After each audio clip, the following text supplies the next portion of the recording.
ये नहीं कि आप उधर आए चमन में बंदे मार जाएं, इधर आए हमारी बाढ़ उखाड़ के ले जाए और फिर बाढ़ उखाड़ के उसकी तस्वीर जारी करें और बंदूकें कंधों पे डाल के दर्रों में से निकल के फिर उसकी बंदूकें उसकी तस्वीर जारी करें। बिल्कुल। और हमारे कैदियों को पकड़ें, उनकी गिरफ्तार बनाएं और फिर उनकी तस्वीर जारी करें। जय हिंद दोस्तों, मैं महेंद्र शर्मा स्वागत करता हूं वन वर्ल्ड हिंदी में आपका। उम्मीद करता हूं आप खुश और स्वस्थ हैं। दोस्तों आइए दिखाते हैं पाक मीडिया की एक और लेटेस्ट डिबेट, जिसमें कैसे आज पाकिस्तान पे तालिबान और टीटीपी का जो कहर बरस रहा है, तो उसमें कैसे पाकिस्तानी आज सहमे हुए हैं और सीधा सीधा डिस्कशन कर रहे हैं कि आज तालिबान ने हमारे सैनिकों की गर्दन ले जाके और उनकी फोटोएं तक जारी कर दी है। तो कहीं ना कहीं आज अमेरिका ने अभी भी एक छोटा सा शिगुफा छोटा है जो पाकिस्तान को मदद करने वाला या पाकिस्तान को खुश करने वाला है कि तालिबान को अपनी हद में रहना चाहिए। जबकि दूसरी तरफ पाकिस्तानी मीडिया ये कह रहा है कि अमेरिका कुछ न कुछ अपने फायदे के लिए अब पाकिस्तान की तरफ देख रहा है और पाकिस्तान के फेवर में थोड़ा सा ये स्टेटमेंट दे दिया। जबकि दूसरी तरफ अगर देखा जाए तो तालिबान हमारे बॉर्डर पे आके बाढ़ उखाड़ ले जाते हैं और पाक सैनिकों की बंदूकें छीन ले जाते हैं। तो ये एक सेना के लिए बहुत ही निचले स्तर की बात है कि पाकिस्तानी सैनिकों में इतना भी मादा नहीं बचा है कि तालिबान की छोटी सी और नई सेना के आगे उन अपनी सुरक्षा कर सके, क्योंकि इनके सैनिकों की गर्दन तक काट के ले जाके वो अपनी फोटोएं जारी कर रहे हैं। तो दोस्तों देखिए डिबेट कैसे ये पाकिस्तानी मीडिया के में बौखलाए हुए हैं, और कमेंट में अपनी प्रतिक्रिया जरूर दें। लास्ट में आपसे रिक्वेस्ट करूंगा, चैनल पर नए हैं तो चैनल को सबसे पहले सब्सक्राइब करें, लाइक शेयर कमेंट जरूर करें। दोस्तों जय हिंद, वंदे मातरम, भारत माता की जय। दोस्तों क्या है 100% बढ़ रही है और इसका हल है कि वो हमारा एहतराम करें, मेरी सरहदों का एहतराम करें, इंटरनेशनल कमिटमेंट्स का एहतराम करें। और अगर ऐसा नहीं करेंगे तो मेरे पास एक रास्ता है और वो रास्ता है हॉट परस्यूट, जिसको इंटरनेशनल ज़बान में बोला जाता है। और हॉट परस्यूट में मैं अपने मुल्क का दिफा करने के लिए कहीं भी जा सकता हूँ और दुनिया की कोई ताकत मुझे इससे नहीं रोक सकती। और जो बयान अफगानिस्तान की तरफ से आया है वो बहुत अफसोसनाक है। वो जलती के ऊपर तेल फेंकने के मुताबिक है। हमारे बयान में बहुत मोहतात लफ्ज़ों का इस्तेमाल किया गया और चुनाव किया गया है, लेकिन उनकी तरफ से जो बयान आया है वो बिल्कुल सियासी बयान है। उन्होंने अपनी जो वहाँ के कुछ ग्रोह हैं उनको खुश करने के लिए वो बयान दिया है, और कोई पता नहीं इसमें अमेरिका भी शामिल हो किसी न किसी तरीके से। क्योंकि एक तरफ अमेरिका हमें कह रहा है कि जी आप बहुत अच्छी बात कर रहे हैं, हम आपके साथ हैं, लेकिन अमेरिका की पॉलिसीज इस खिते में दोगली हैं।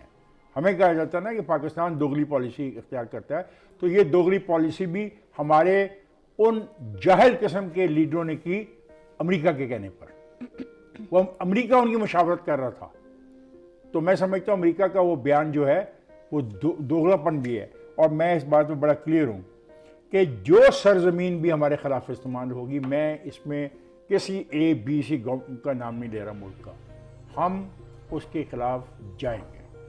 और अगर हार्ड परस्यूट का लफ्ज़ किसी को समझ नहीं आया मेरा, तो वो फिर जाए फॉरेन अफेयर्स को देखे, फॉरेन रिलेशनशिप को देखे और इस लफ्ज़ का मतलब ढूंढे, और यही होता तरीक़ाकार। और मैंने तो खुद यहाँ पे स्टेट कहा था कि अगर हमें अंदर जाना पड़े, उनके इवन अपने फ़ज़ाइया को इस्तेमाल करना पड़े, तो हमें पीछे नहीं हटना चाहिए। क्योंकि ये तो बहुत अजीब आप एक मिसाल पैदा कर रहे हैं। क्या रिश्तेदारी है आपकी उनसे? हम उनकी इज़्ज़त और एहतराम करते हैं तो वो हमारी इज़्ज़त और एहतराम करें। हम उनकी सॉवरेनिटी जिस किस्म की भी है, हमने उसका एहतराम किया हुआ है।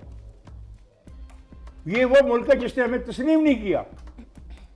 वो मुल्क है जिसके हम बन रहे थे, हमारी लाखों कुर्बानियां थी, इसलिए हमें तस्लीम करने से इनकार कर दिया। हमने तो इस बात को दिल में नहीं रखा।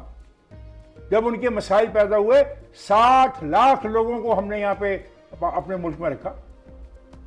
हमने तो ये नहीं कहा कि नहीं हम रखते, लेकिन ये भी तो नहीं हो सकता ना कि हम हर चीज़ में कंप्रोमाइज़ किए जाएं और मैं इस खातर के वो उसी अल्लाह के मानने वाले हैं जिस अल्लाह के हम मानने वाले हैं, इसकी बुनियाद पर रियायत नहीं दी जा सकती। और मुझे अफसोस है कि उनके लफ्ज़ों का चुनाव बिल्कुल अफसोसनाक चुनाव है। हमारे लफ्ज़ों का चुनाव बिल्कुल मुनासिब था, और उन्होंने कहा है कि इस्लामाबाद को इश्तार अंगेज़ बेबुनियाद बयानात देने से गुरेज करना चाहिए।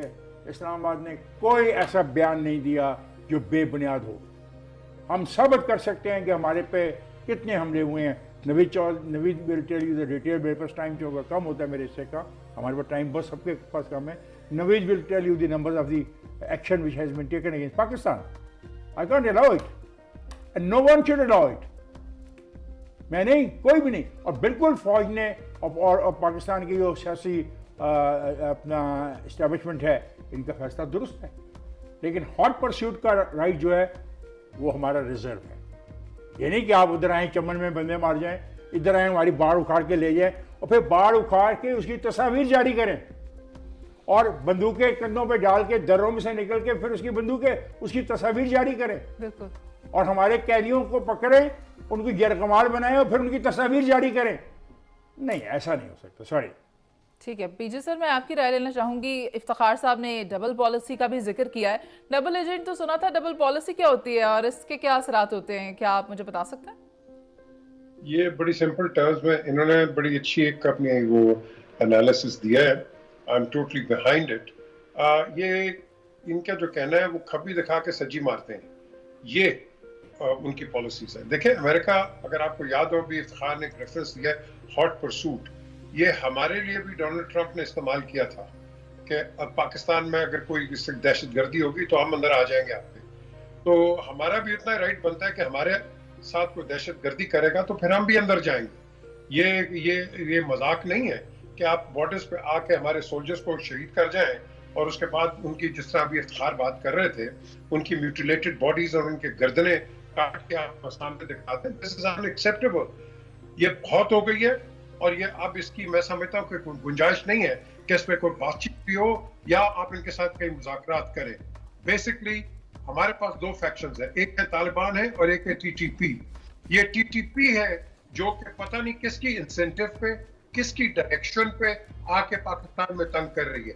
तालिबान हमें कोई तंग नहीं कर रहे, ठीक है, उनके साथ इख्तलाफात हो जाते हैं, पॉलिटिकली उनके बयानात आ जाते हैं, दैट्स फाइन, इसमें कोई इशू नहीं है। But when it comes to a physical force इस वक्त देख रहे हैं, ये टीटीपी आपको लगा के दे रहा है।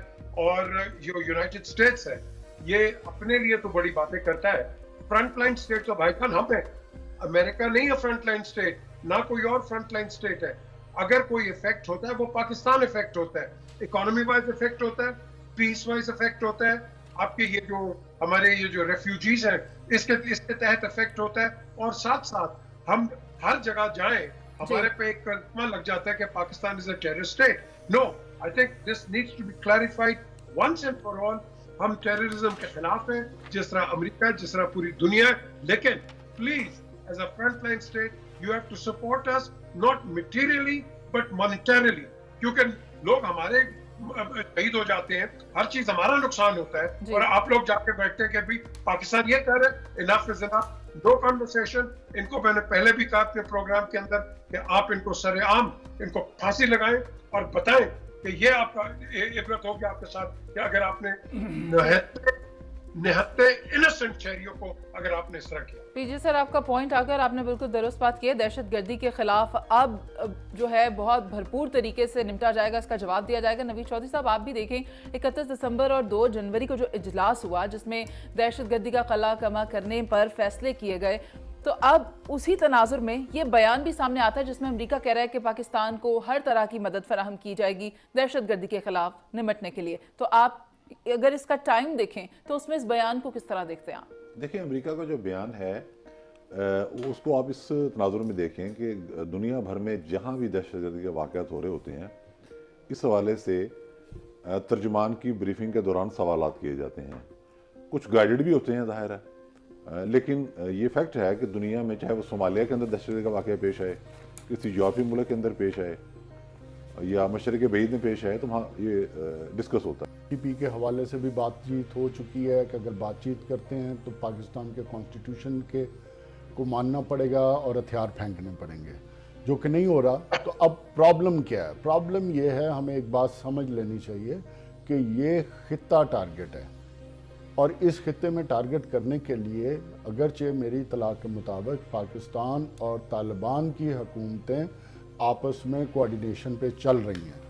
अब प्रॉब्लम जहां क्रिएट की जा रही है, वो जो तीसरी पार्टी है वो प्रॉब्लम क्रिएट कर रही है, और प्रॉब्लम अफगानिस्तान में अलहदा प्रॉब्लम कर रही है इन शेप ऑफ दाइश और ISIS की शक्ल में, और पाकिस्तान में TTP के एलिमेंट्स। इनको मेरी समझ के मुताबिक ना तालिबान इनको सपोर्ट कर रहे हैं, बल्कि तालिबान इनके खिलाफ हैं। जो अमीर हैं तालिबान, हमने पाकिस्तान ने उनसे डिमांड की है कि चूंकि ये आप पे बैत किए हुए हैं तो आप इनके खिलाफ फतवा दें। तो वो बातचीत पाकिस्तान की रुकी हुई है। और दूसरा जो सबसे बड़ा इख्तलाफ एक है पाकिस्तान और तालिबान की हुकूमत का। तालिबान की हुकूमत पाकिस्तान से चाहती है कि उनकी हुकूमत को पाकिस्तान एक्सेप्ट करे, जबकि पाकिस्तान की डिमांड बड़ी क्लियर है कि दुनिया एक्सेप्ट करेगी तो हम करेंगे।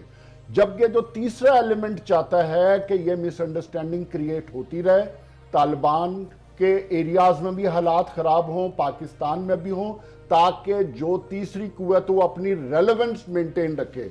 और इसके अलावा जो खित्ते के दूसरे मुमालिक हैं जो अपने इंटरेस्ट को लेकर तालिबान और अफगानिस्तान को एक सेफ पैसेज के तौर पर लेना चाहते हैं from the business point of view, उस चीज की सिचुएशन ना बने। क्यों कि जब से आप अमेरिका से अफगानिस्तान से निकलें तो बूट्स ऑन ग्राउंड का कॉन्सेप्ट खत्म हो गया। जब बूट्स ऑन ग्राउंड का कॉन्सेप्ट खत्म हो गया तो आपको रेलेवेंस रखने के तरीके दो थे।